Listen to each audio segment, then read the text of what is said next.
네, 증시 프리즘 박찬희 기자와 함께합니다. 박 기자, 오늘 우리 증시 보합으로 끝이 났습니다만 외국인들이 모처럼 좀 들어왔다는 게 좀 유의미했던 것 같습니다. 미국 연준의 어떤 공격적인 긴축 분위기가 조금 사그라들면서 아무래도 좀 이런 요인이 있지 않을까 예상을 해보는데 오늘 우리 장에서 좀 눈여겨볼 만한 업종이 있었다고요? 네, 오늘 이 지지부진한 장세가 이어졌지만 식품주만은 예외였습니다. 그래서 오늘 장 스포트라이트는 이 요동치는 식품주로 꼽아봤습니다. 예. 특히 이 식품주 중에서 사료주는 웃었고 육개주는 울었습니다.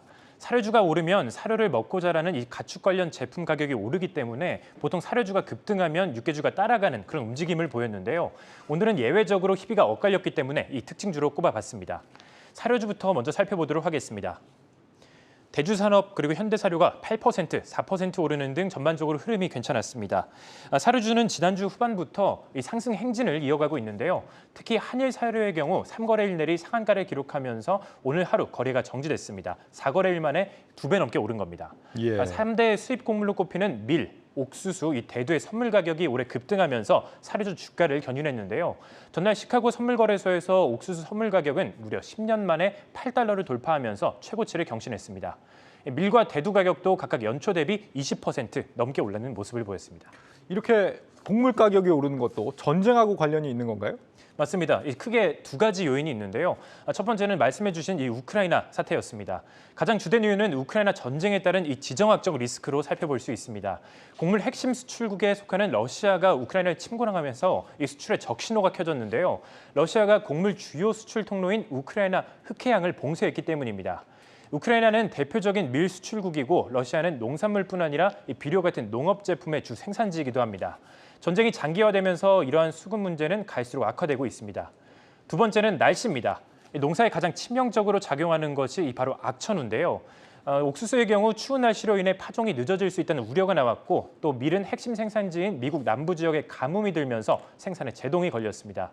이렇게 지정학적 리스크의 악천후까지 겹치면서 곡물 가격은 천정부지로 치솟고 있습니다. 그렇군요. 보통 이렇게 곡물주, 사료주가 오르면 육개주도 같이 오르는데 이번엔 반대였다는 거죠? 맞습니다. 이 연일 상승하고 있는 사료주들과 달리 육개주들은 오늘 희비가 좀 엇갈리는 모습이었습니다.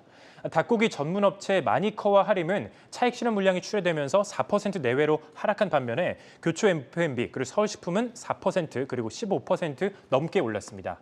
다만 육개주는 월간 기준으로 보면 사료주와 흐름을 같이 하고 있습니다. 마니커의 경우 4월에만 30% 넘게 급등하는 모습을 보였습니다. 곡물 가격 급등이 도미노 인플레이션을 일으키고 있는데요. 사료값이 오르면서 하림이나 이 CJ 제일제당 같은 일부 닭고기 업체들은 제품 가격을 인상하고 있습니다. 네, 이 식품주 전망에 대해서 증권업계 시각은 어떻습니까? 증권가의 의견은 좀 엇갈리는 모습이었습니다. 신한금융투자는 우크라이나 사태가 이 가격 상승 압력을 자극하고 있다라고 설명을 했습니다. 전쟁이 지속되는 한 이 곡물 가격 상승세가 계속되고 이에 따라 사료주나 육개주 가격도 쉽게 꺾이지 않을 것이라는 설명입니다. 반면 가격이 차츰 안정될 수 있다는 분석도 있었습니다. 유안타증권은 대두를 제외한 전 세계 주요 곡물의 생산 확대 전망과 그리고 또 재고가 차츰 늘어나고 있는 점은 향후 곡물 가격을 안정시킬 수 있다라고 분석을 했습니다. 실제로 곡물 가격은 이 고점을 기록한 이후 주춤한 모습인데요. 옥수수, 대두, 원당 가격은 이 올해 고점 대비 10% 내외로 하락한 상황입니다. 알겠습니다. 증시 프리즘 박찬희 기자였습니다.